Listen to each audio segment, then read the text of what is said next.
दोस्तों, पाकिस्तान की सियासत इस वक्त नए आईनी मोड़ पर खड़ी है। वज़ीर आज़म शहबाज शरीफ ने स्पीकर कौमी असम्बली अयाज सादिक को एक बड़ा ही अहम टास्क दिया है कि वो तमाम सियासी जमातों के रहनुमाओं और नुमाइंदों से मुलाकातें करें, मेल जोल करें और उन्हें आइन की 27वीं तरमीम के हक में वोट डालने पर आमादा करें। उन्हें कहें कि आएँ, आप हमारे हक में वोट दें। इस हिदायत के साथ ही पार्लियामेंट हाउस के अंदर एक नई सियासी सरगर्मी शुरू हो चुकी है। वो क्या है कि मुख्तलिफ जमातों के दरमियान मुशावरत जारी है, लेकिन अवाम के जहनों में एक सवाल यहाँ पर जन्म ले रहा है कि आखिर ये तरमीम क्यों लाई जा रही है, इसकी क्या वजह है, इसमें होने क्या जा रहा है। और सबसे बढ़कर यह कि हमारे अवामी नुमाइंदों को खुद इल्म है कि वो किस बात पर वोट दे रहे हैं, उनको अच्छी तरह से मालूम है। पाकिस्तान का आइन 1973 में तश्कील पाया और इसके बाद अब तक दर्जनों तरामीम की जा चुकी हैं। हर तरमीम ने किसी न किसी अंदाज में मुल्की सियासी ढांचे को मुतासिर किया। मिसाल के तौर पर 18वीं तरमीम ने सूबों को वसी खुद मुख्तारी दी, 21वीं तरमीम ने फौजी अदालतों को आइनी हैसियत दी और 25वीं तरमीम के जरिए फाटा को खैबर पख्तूनख्वा में हमेशा के लिए जम कर दिया गया। हालिया तारीख में सबसे ज्यादा मुतनाज़ 26वीं तरमीम थी, जिसने सुप्रीम कोर्ट के चीफ जस्टिस की मुद्दत मुलाजमत 3 साल मुकर्रर की और जजेस की तकर्री में पार्लिमानी कमेटी को मरकजी किरदार दिया। तनकीद करने वालों ने कहा कि इस तरमीम के जरिए अदलिया की आज़ादी मुतासिर हुई है और हुकूमत ने अदालती निज़ाम पर असरअंदाज होने की राह हमवार कर ली है। अब हुकूमत एक और आइनी तरमीम यानी 27वीं तरमीम लाने जा रही है। इस तरमीम का मुसवदा मंजर आम पर आ चुका है, जिसमें कई बुनियादी तब्दीलियां तजवीज़ की गई हैं। उनमें एक अहम तजवीज़ एक आइनी अदालत के क़याम की है, जो सुप्रीम कोर्ट के आइनी बेंचेस की जगह या उनके साथ काम करेगी। उस अदालत को आइनी तनाज़ात के फौरी फैसलों के इख्तियारात दिए जाएंगे। दूसरी बड़ी तब्दीली आर्टिकल 243 में तजवीज़ की गई है, जो फौज के कमांड और उसके आइनी दायरा कार से मुतल्लिक है। हुकूमत चाहती है कि फौज के आला ओहदों की तकर्री और उनकी आइनी हैसियत को मजीद वाज़े किया जाए, ताकि आइन में किसी किस्म का इबहाम न रहे। ताहम नाक़दीन का कहना है कि इस तब्दीली के जरिए हुकूमत फौजी ढांचे पर ज़्यादा कंट्रोल हासिल करने की कोशिश कर रही है। इसी तरह मुसवदे में यह भी कहा गया है कि कुछ ऐसे मामलात जो 18वीं तरमीम के बाद सूबों को मुंतकिल किए गए थे, अब दोबारा वफाक के मातहत लाए जाएंगे। उनमें तालीम, आबादियाती मनसूबाबंदी और कौमी वसाइल की तकसीम जैसे मामलात शामिल हैं। यानी वफाक को दोबारा वो इख्तियारात दिए जा रहे हैं जो पहले सूबों के पास थे। माहिरीन के मुताबिक अगर ये तब्दीली मंजूर हो गई तो सूबों की खुद मुख्तारी कम हो जाएगी और ये हकीकत है, और वफाकी हुकूमत का असर मजीद बढ़ जाएगा।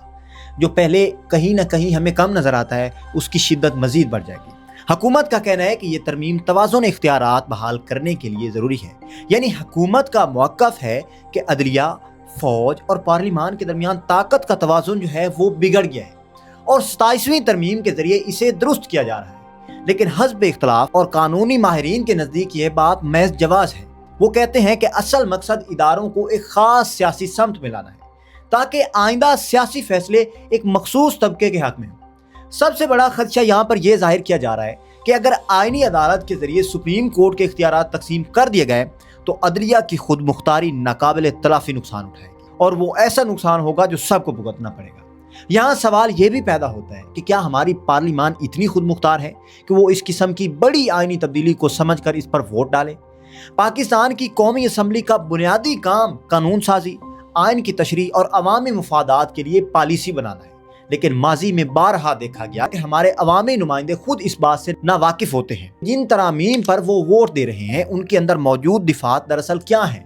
26वीं तरमीम के वक्त कई अरकान असम्बली ने खुद मीडिया पर कहा कि उन्हें सिर्फ पार्टी के हुक्म पर वोट डालने को कहा गया है। उनके पास मुसवदे की मुकम्मल तफसीलात नहीं थी। यही वो अलमिया है जिसने पाकिस्तान की पार्लिमानी सियासत को कमज़ोर किया है कि फैसला साजी पार्लिमान में नहीं बल्कि कहीं और जाकर होती है।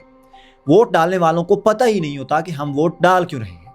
आज भी सूरत हाल मुख्तलिफ नहीं।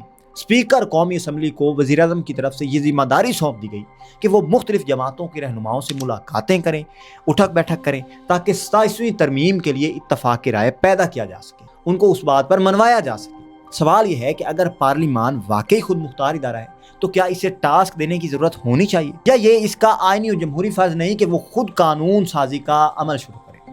हकीकत यह है कि हमारे नुमाइंदे अक्सर ऊपर से आने वाले अहकामात पर अमल करते हैं, बगैर इसके कि वो इस तरमीम के कानूनी, सियासी या अवामी असरात पर गौर करें। यही वजह है कि पाकिस्तान की कानून साजी अक्सर ऊपर से मंजूर शुदा दिखाई देती है, न कि अवामी मुशावरत से तश्कील शुदा। 27वीं तरमीम के मुमकिन असरात बहुत दूर रस हैं। अगर अदलिया की तकर्री में हुकूमती असर रसूख बढ़ा तो इंसाफ का निज़ाम गैर जानिबदार नहीं रहेगा। अगर फौज के आइनी ढांचे में रद्दोबदल हुआ तो सिविल मिलिट्री ताल्लुकात में नया तनाव पैदा हो सकता है, और अगर सूबों के इख्तियारात कम हुए तो वफाकी निज़ाम कमज़ोर पड़ जाएगा। इन तमाम तब्दीलियों का बराह रास्त असर आम शहरी की ज़िंदगी पर पड़ेगा, क्योंकि सूबाई खुद मुख्तारी कम होने से सेहत, तालीम, रोज़गार और फलाही मनसूबों में सूबाई हुकूमतों की कुव्वत कम हो जाएगी। ये तमाम सूरत हाल एक बड़े आइनी सवाल को जन्म देती है कि क्या पार्लिमान अपनी असल रूह में जमहूरी इदारा है या सिर्फ इख्तियारात की तौसीक करने वाला एक प्लेटफॉर्म बन चुका है।